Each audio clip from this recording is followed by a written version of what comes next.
بسم الله والحمد لله والصلاة والسلام على رسول الله. السلام عليكم ورحمة الله وبركاته معاشر المشاهدين والمشاهدات الكرام والكريمات. أسأل الله عز وجل أن ييسر لنا وأن يبلغنا رمضان وأن ييسر لنا صيام أيامه وقيام لياليه. التكاليف الشرعية حينما تفرض بشروط.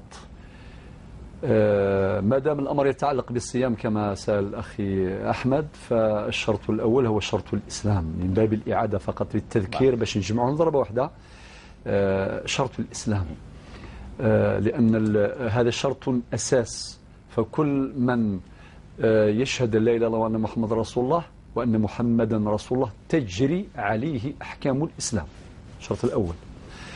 الشرط الثاني البلوغ.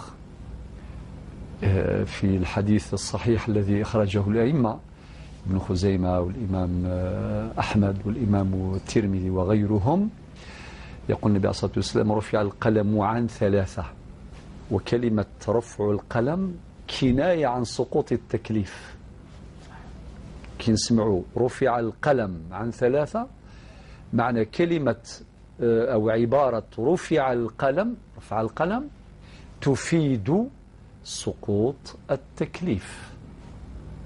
وبعض العلماء يقولوا يعني رفع الحكم يقتضي رفع الإثم، كما يقول النبي عليه الصلاة والسلام في حديث آخر: رفع عن أمتي الخطأ والنسيان وما استكرهوا عليه. رفع الحكم يقتضي رفع الإثم. واضح؟ بارك الله فيك. فرفع القلم أي سقوط، يفيد سقوط التكليف. في آخر الحديث يقول: وعن الصبي حتى يحتلم. إذن شرط البلوغ. الشرط الثالث هو شرط الإقامة. لابد أن يكون ذلك المسلم مقيما، لأن بمفهوم المخالفة الذي يكون في سفر لا يجب عليه الصيام، فقد كان معه عذر ويسمح له، يرخص له بالإفطار. والدليل واضح، مثلا في سورة البقرة الآية 185، حيث يقول ربنا سبحانه: يقول: ومن كان مريضا أو على سفر فعدة من أيام أخر، ثم يقول: يريد الله بكم اليسر ولا يريد بكم العسر. إذن هذا الشرط الثالث وهو شرط الإقامة.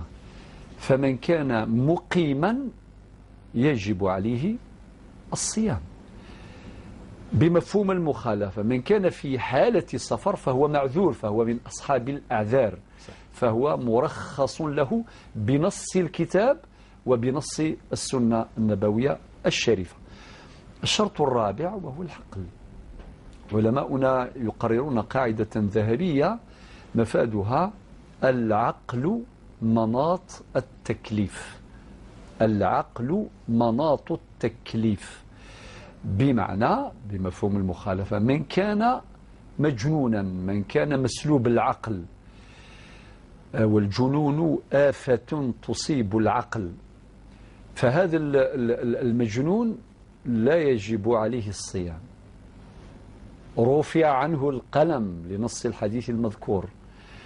وسبحان الله، هذه من التخفيفات التي شرعها الله عز وجل على هذا الصنف من الناس، فهو مجنون فاقد لعقله فلا يصوم، وذمته لن تكون مشغولة بالصيام نظرا لفقدان العقل، والعقل مناط التكليف. ولا بد من بيان مسألة في غاية الأهمية أخي أحمد: التفريق بين الجنون المطبق الكامل الذي يرافق الإنسان وبين الجنون المتقطع.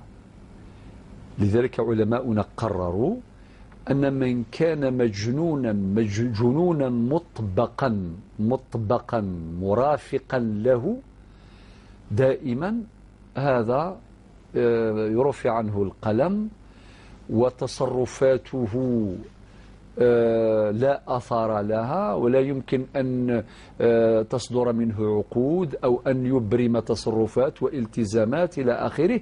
والشريعة خفف، الشرع خفف عن هذا الصنف من الناس.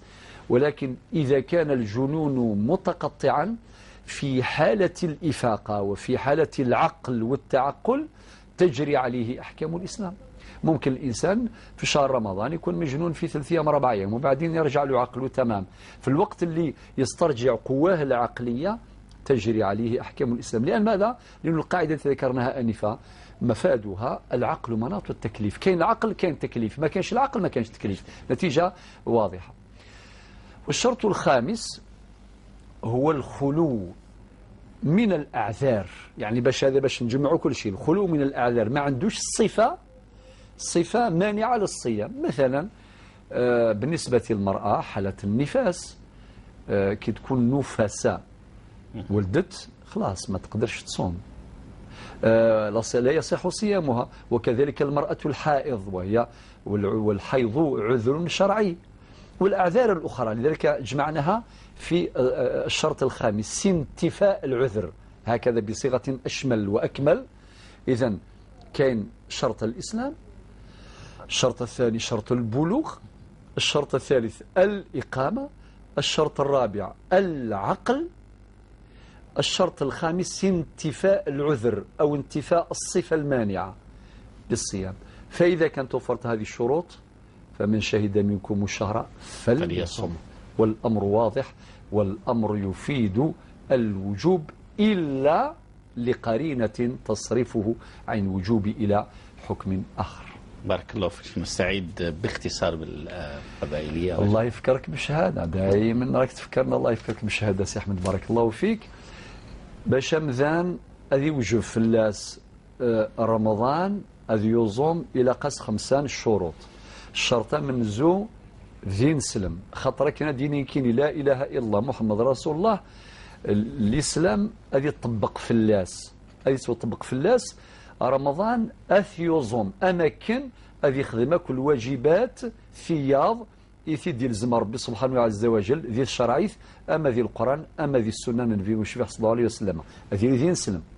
الشرط والسين إلى قذيلي ذوين إلان يعني بض سن البلوغ. سن البلوغ أما ذا قشيش أما تقشيش زران شو ثنت العلامات ذي قشيش هذه أول سن البلوغ أو تقشيش تتصور سن البلوغ.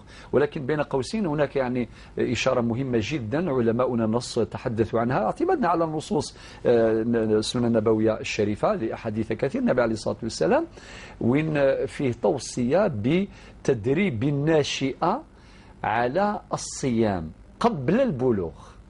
يعني قبل روضا، أكنا روضا مثلا 7 سنين تفض إمولان تشجيعا نخدم ناس يفوذي الدريانسن باش هذو زومن. بالمناسبة من أعرافنا أخوي أحمد أن واحد كيصوم النهار الأول يعني يطلعوه فوق القرمود. ومرة واحد حكى لنا في العاصمة قال لي ما عندناش القرمود، طلعته فوق الفريجيدير يعني ويأكل البيض وكذا. يعني حدث، وهذه مهمة جدا باش نفهموا بلي أعرافنا أعطت حرمة قوية لرمضان. نهار اللي يصوم حدث ويبقى في حياته، وانت طلعوا فوق القرمود أحمد طلعوكش. طيب معلش هذا يمكن أن يتحقق بأثر رجعي يعني لا حرج. إذن يثمثنا 30 حصام يون مريب يعني يلها قرود غسوق شيشة مش طهوري بضارة 13 سنة 14 سنة يعني يلها غادي توزهم، ولكن يوباس يومين 3 غادي يخشوا ستاج براتيك يعني تدريب باش مرد يوض إلى قد يوزهم أقول كامل التفضيه كاع إيمانيس. إذن الشرط البلوغ، الشرط ويس 3 شرط الإقامة هذه وين مقيم يعني ثاني تدرتي سنة مثلا سنة وكذا، ماشي اللي عندنا دا مسافر هذه السفر سيت مدينة ترثايض أكثر من 80 كيلومتر أكثر من 83 كيلومتر. لذلك بالمناسبة نوضح مسألة في غاية الأهمية أن الوسائل العصرية لا تسقط الرخص الشرعية. صحيح. الوسائل العصرية يعني السيارات والطائرات وكذا إلى آخره هذه لا تسقط الرخص الشرعية. يعني ما إلا غمثاني يروح للطوموبيل نغير كيف المهم هذه السفر أكثر من 83 كيلومتر ما يتفصل عزيمة غادي يوزم ولا جدي سوغور يجوز، ولكن ما إلا يبغى هذه هو الرخصة يجي ثلا ذي الشرعية.